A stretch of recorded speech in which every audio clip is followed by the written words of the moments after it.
Hi, MrHollywoot here. I would like to show you guys a absolute dream of an easy build that is safe for hardcore, kind of ready to go, and like absolutely one of my wootastic builds that I think you guys are really going to enjoy. So without further ado, let's kind of dive into it. First of all, this is the Vengeance Paladin. This is also a hardcore character. We have currently leveled it up to level 87 to kind of show you that it is a relatively safe character. If you've ever watched my content and kind of played with me a little bit, you know that I'm not always the safest player. However, I've been able to kind of push this character a little bit further than normal for most of my hardcore players, and I think it might be worth you checking out if you ever, wanted to kind of dive into hardcore and or maybe even Vengeance Paladin. So, without much more to it, it is just a standard paladin. We do have max block chance, so there is a bit of dexterity in there. You'll see a base stat points of 135. Strength is up at 140. This is not min maxed. This has just kind of been the process of as I've been going, the gear I've been required. We'll dive deeper into the gear later, but this has been a safe number with these two. Just kind of maintaining the block chance with your shield. In the dexterity, you need to keep it above 65 to 75 was kind of my goal while leveling, but that'll kind of give you an idea of what you need to aim for as well. And then your vitality is really your dump for everything else. You want to keep as much life as you possibly can. I put arbitrary goals on myself as I was leveling for life points that I wanted to hit. And this is kind of just where we're sitting right now. So not too bad, 240 base stat points. Looking at the mercenary real quick. This has been a group self-found character, so the gear is not min-maxed at all. I think you guys might appreciate that a little bit too. So we're just rocking a couple different pieces here from the IK set. A Wraith skin, diamond armor, Mavina's gloves. This is really just for the IS. Or excuse me, for the CBF, and there was a strength requirement needed just to be able to use the weapon for a while. And same thing with the Sanders boots. Again, just a little bit of strength was for this, and then we got lucky with a couple string of ears early, as you'll see. I have one as well. So my gear, we're rocking a lightsaber and a Drac Zac shield. We also do have a Glimmer Shred, and we kind of do the dance between which one we like to use. I'm one-shotting everything anyways, so this is kind of just like a feeling thing. I'm way overdone on shales. This weapon was passed around the group self-found a little bit, so I don't need all this IAS, but there's really not a lot to replace it. As it is a group self-found, we don't have a lot of facets to kind of put into each one. So this is just kind of temporary. It is what it is. A lot more IAS than I need, but it's what we've got.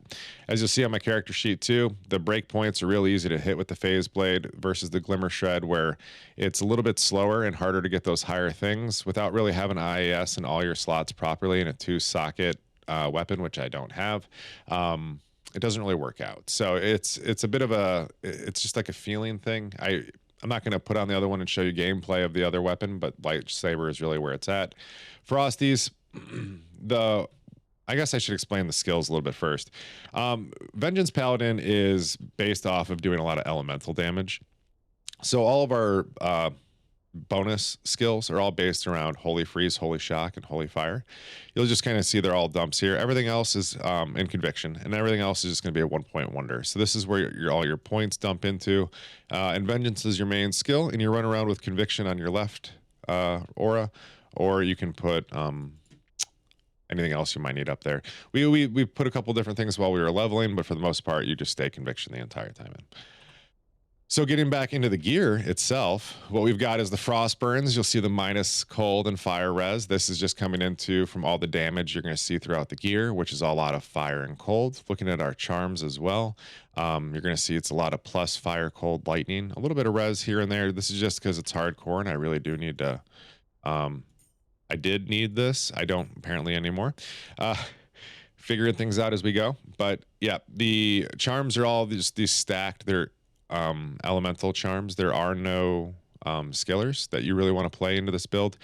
So you start coming across these charms early, and that's why this Venge Paladin's kind of nice. You can really find these charms throughout your leveling experience. You don't have to wait to be OP to have all your skillers to really to dive into that deeper content, because as you get up, the only thing you're really worried about is safety. So as long as you're safe to go to where you want to, the damage was already there. You can even neuter your damage a little bit depending on where you're at, and just kind of add more defensive stats, as you saw me doing here with this cold charm prior to reworking my gear. But looking further into my gear, we do have a Raven Frost. What we're looking at here is it's got flat cold damage on there. It's what you're going to see throughout this is a lot of the gear has flat elemental damage. That's kind of the hunt. So it's got some other benefits too. As always, dexterity is great on a paladin. We love that. CBF, this is my source here. Currently my only one. Yep. And yeah, it's just kind of mandatory for the build until we build CBF into something else. We could probably get away with some other options. T-Gods, we've hit a few different belts here, but you'll see again flat damage. This was the best one so far. 199 lightning damage. Can't really do much better than that. And the other benefits on the stats are great. This ring is nothing more than a stat ring for us currently. It's a nice little stat stick. The max or the min damage and attack rating doesn't really do much for us here, but everything else is beneficial. We just haven't found something worth replacing it. Alder's boots, faster run walk, and fire res. A little bit of life on there. It's always nice for hardcore. Looking at the shield here, this is my best in slot shield. We've got max fire skill damage, great PDR on there. You can't really fit 24 PDR in a lot of shields that really work for your build early, and we were able to get our hands on this one.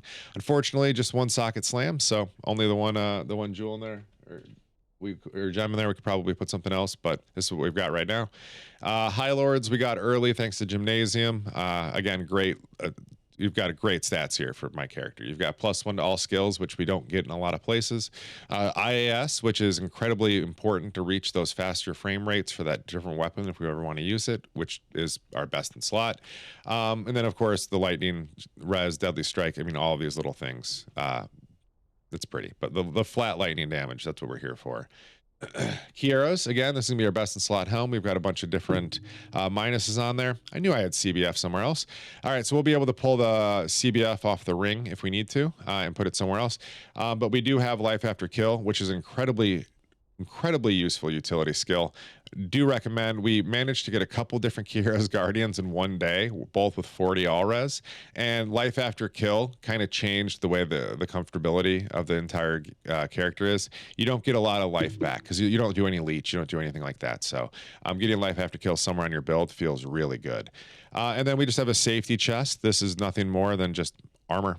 It's high physical damage reduction, a little bit of res in there. It just kind of filled and some hit recovery, filled out the res bar when we needed it, but there's still a little bit of room to play there. Wouldn't take much to replace it. And on swap, we rock a demon limb for enchant fire. The attack rating chance does go up generally about 10% when you're rocking that. And a lidless is up there just so you can do a quick holy shield while you've got that out as well. So that's my build here. I don't think I missed anything else about it, and I hope you guys enjoyed it. There's character sheet if you'd like to see it one more time. And big shout out to the group Self-Found for helping me get all this stuff together. Love y'all. Woot out.